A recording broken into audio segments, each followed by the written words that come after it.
राम मंदिर के निर्माण के बाद नई मस्जिद का निर्माण होगा। इसको लेकर तैयारियां शुरू हो गई है। बाबरी मस्जिद के विध्वंस के 33 साल बाद धन्नीपुर गांव में नई मस्जिद परियोजना के लिए संभावित समय सीमा अप्रैल 2026 हो सकती है। पटना से दिल्ली की फ्लाइट का किराया पहुंचा 60,000 रुपये, मुंबई का किराया पहुंचा 90,000 रुपये के पार। आगरा लखनऊ एक्सप्रेसवे पर कोहरे के कारण वाहनों की गति 120 से घटकर 75 किलोमीटर प्रति घंटा कर दी गई है। यूपीडा ने हादसों को रोकने के लिए ड्रोन से निगरानी करने का फैसला किया है।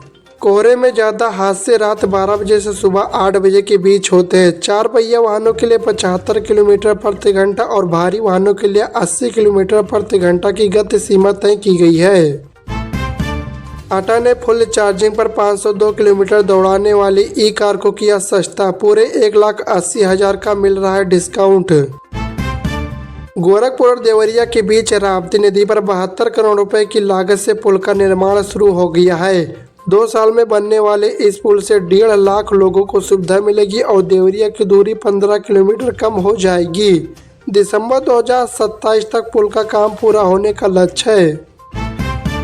रेडमी 15C भारत में लॉन्च, कीमत 12,499 रुपये से शुरू। बजट स्मार्टफोन में AI फीचर्स के साथ 50 मेगापिक्सल का कैमरा, पावरफुल 6000 mAh की बैटरी और 8 GB रैम मिलेगा।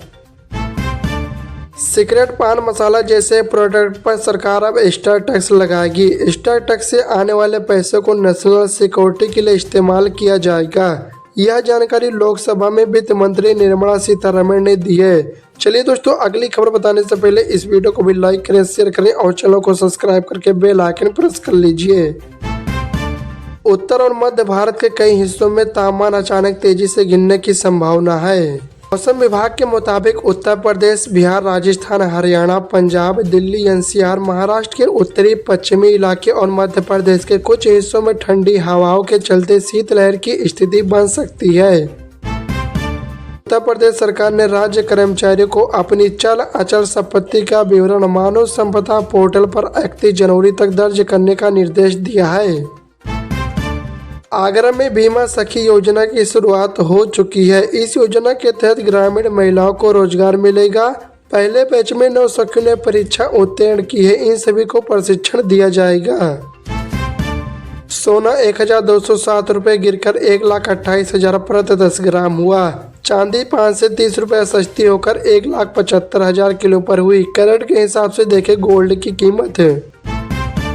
उत्तर प्रदेश के बेरोजगार युवाओं के लिए खुशखबरी, लखनऊ के साथ कानपुर, वाराणसी, प्रयागराज और गोरखपुर में रोजगार मेला लगेगा। सरकार का लक्ष्य है कि इन मेलों के माध्यम से प्रदेश में बेरोजगारी की दर को कम किया जाए और युवाओं को रोजगार प्रदान किया जाए। यह बेरोजगार युवाओं के लिए एक सुनहरा अवसर है।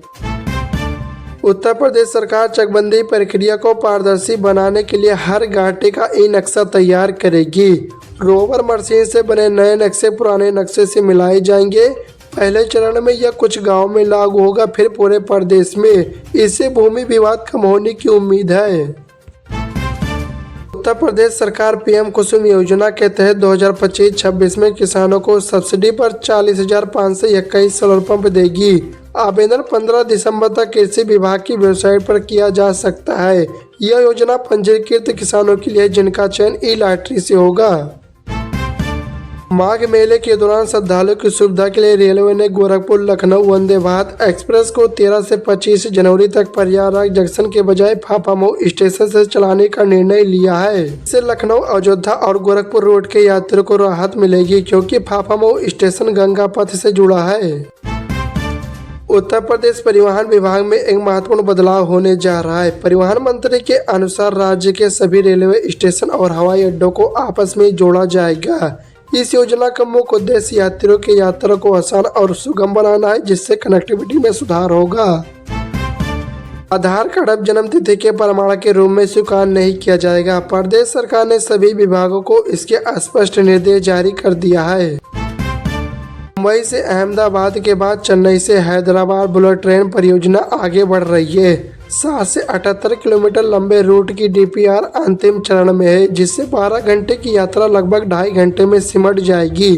तमिलनाडु सरकार की मंजूरी के बाद काम तेजी पकड़ेगा। उत्तर प्रदेश सरकार ने राज्य में विकास को बढ़ावा देने के लिए 26 परियोजनाओं को मंजूरी दी। इन परियोजनाओं में 13 सड़कों का निर्माण शामिल है, जिस पर करोड़ों रुपए खर्च होंगे। इन सड़कों के बनने से राज्य के विभिन्न क्षेत्रों में कनेक्टिविटी बेहतर होगी और व्यापार को बढ़ावा मिलेगा। केंद्र सरकार किसानों को आधुनिक खेती के लिए प्रोत्साहित कर रही है। गाजियाबाद में किसानों को ड्रोन उड़ाने का प्रशिक्षण दिया जाएगा, जिससे वे खेतों में यूरिया का छिड़काव कर सकेंगे। ड्रोन से 1 एकड़ में यूरिया के छिड़काव केवल 5 मिनट में हो जाएगा और किसानों को 150 रुपए तक की बचत होगी। AI आधारित 4 से CCTV कैमरों की निगरानी में होगा माघ मेला। 8 से हेक्टेयर में बसेगा मेला। उत्तर प्रदेश रोडवेज की बसों में अब मोबाइल ऐप से सीट बुकिंग और लाइव ट्रैकिंग की सुविधा मिलेगी। इससे यात्रियों को टिकट बुकिंग में आसानी होगी और बस स्टैंड पर इंतजार करने की जरूरत नहीं होगी। यह कदम डिजिटल इंडिया की ओर एक महत्वपूर्ण प्रयास है, जिससे यात्रियों को बेहतर अनुभव मिलेगा।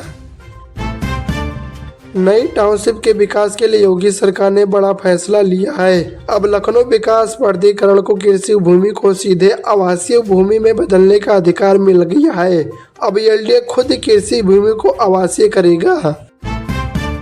बुद्धनगर और गाजियाबाद जिले में डीजल ऑटो रिक्शा का संचालन पूरी तरह बंद किया जाएगा। इसके अलावा बागपत में डीजल ऑटो रिक्शा का संचालन 31 दिसंबर 2025 तक पूर्णतः बंद करने का निर्णय लिया गया है।